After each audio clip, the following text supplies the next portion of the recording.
Corpus Hermeticum, Chapter 16. The definitions of Asclepius unto King Ammon.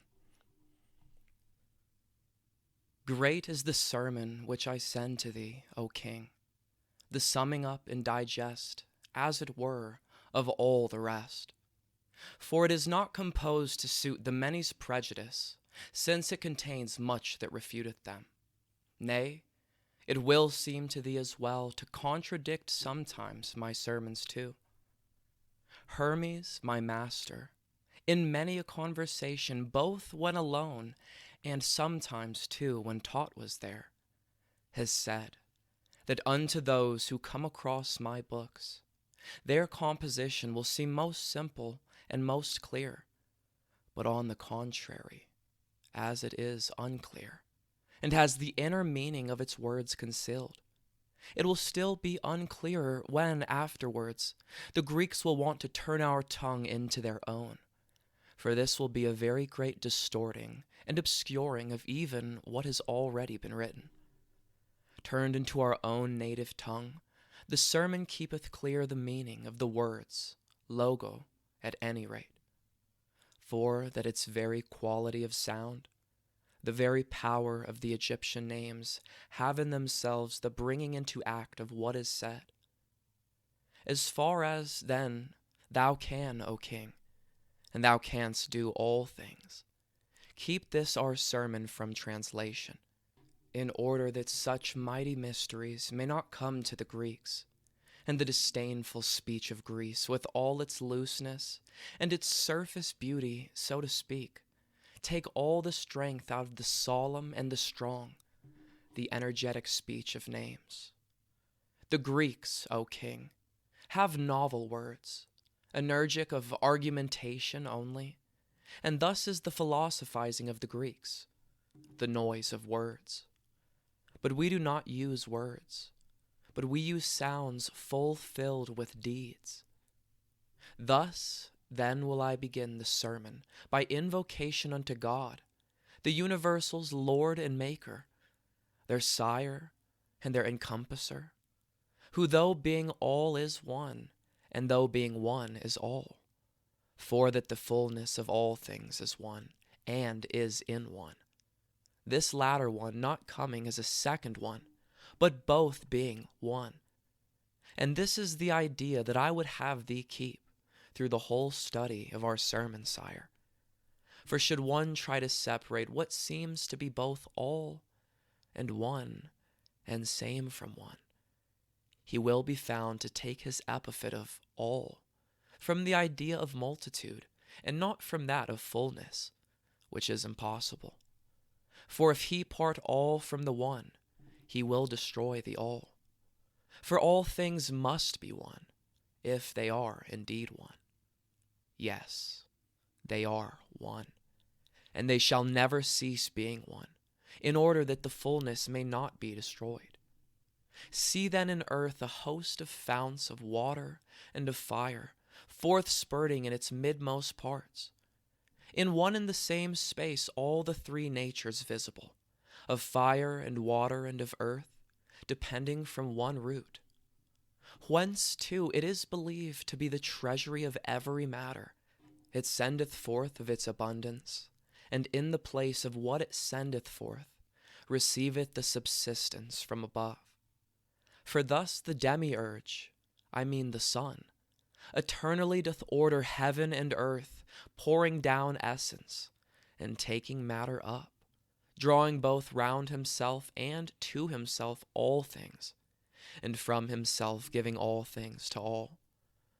For he it is whose goodly energies extend not only through the heaven and the air, but also onto earth, right down into the lowest depth and the abyss. And if there be an essence which the mind alone can grasp, this is his substance, the reservoir of which would be his light. But whence this substance doth arrive, or floweth forth, he, and he only, knows. Or rather, in space and nature, he is near unto himself, though as he is not seen by us, understand him by conjecture. The spectacle of him, however, is not left unto conjecture. Nay, for his very rays, in greatest splendor, shine all around on all the cosmos that doth lie above and lie below. For he is established in the midst, wreathed with the cosmos, and just as a good charioteer, he safely drives the cosmic team and holds them in unto himself, lest they should run away in dire disorder. The reins are life and soul and spirit, deathlessness and genesis. He lets in, then drives round not far off from himself, nay, if the truth be said, together with himself. And in this way he operates all things. To the immortals he distributeth perpetual permanence, and with the upper hemisphere of his own light, all that he sends above from out his other side, the side of him which looks to heaven, he nourisheth the deathless parts of cosmos. But with that side that sendeth down its light, and shineth round all of the hemisphere of water, and of earth and air, he vivifieth, and by births and changes keepeth in movement to and fro the animals in these lower parts of cosmos. He changes them in spiral fashion, and doth transform them into one another, genus to genus, species into species, their mutual changes into one another being balanced, just as he does when he doth deal with the great bodies. For in the case of every body, its permanence consists in transformation. In case of an immortal one, there is no dissolution. But when it is immortal, it is accompanied with dissolution. And this is how the deathless body doth differ from the mortal, and how the mortal one doth differ from the deathless. Moreover, as his light's continuous, so is his power of giving life to lives continuous, and not to be brought to an end in space or in abundance. For there are many choirs of daemons round him, like unto hosts of very various kinds, who though they dwell with mortals, yet are not from the immortals, but having as their lot from here unto the spaces of the gods, they wash over the affairs of men, and work out things appointed by the gods, by means of storms, whirlwinds, and hurricanes, by transmutations wrought by fire and shakings of the earth, with famines also, and with wars requiting man's impiety. For this is in man's case the greatest ill against the gods. For that the duty of the gods is to give benefits, the duty of mankind is to give worship, the duty of the daemons is to give requital. For as to all the other things men do, through error or foolhardiness or by necessity, which they call fate or ignorance, these are not held requitable among the gods. Impiety alone is guilty at their bar. The sun is the preserver and the nurse of every class. And just as the intelligible world, holding the sensible in its embrace, fills it all full, distending it with forms of every kind and every shape, so too the sun distendeth all in cosmos, affording births to all, and strengtheneth them. When they are weary or they fall, he takes them in his arms again. And under him is ranged the choir of daemons, or rather, choirs, for these are multitudinous and very varied, ranked underneath the groups of stars, in equal number with each one of them. So, marshaled in their ranks, they are the ministers of each one of the stars, being in their natures good and bad. That is, in their activities, for that a daemon's essence is activity, while some of them are of mixed natures, both good and bad. To all of these has been allotted the authority over things upon the earth, and it is they who bring about the multifold confusions, the turmoils on the earth, for states and nations generally, and for each individual separately. For they do shape our souls like to themselves, and set them moving with them, obsessing nerves and marrow, veins and arteries, the brain itself down to the very heart. For on each one of us being born and made alive, the daemons take hold on us. Those daemons who are in service at that moment of the wheel of Genesis, who are ranged under each one of the stars.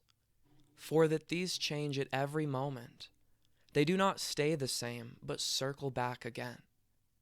These, then, descending through the body to the two parts of the soul, set it whirling, each one towards its own activity, but the soul's rational part is set above the lordship of the daemons, designed to be receptacle of God.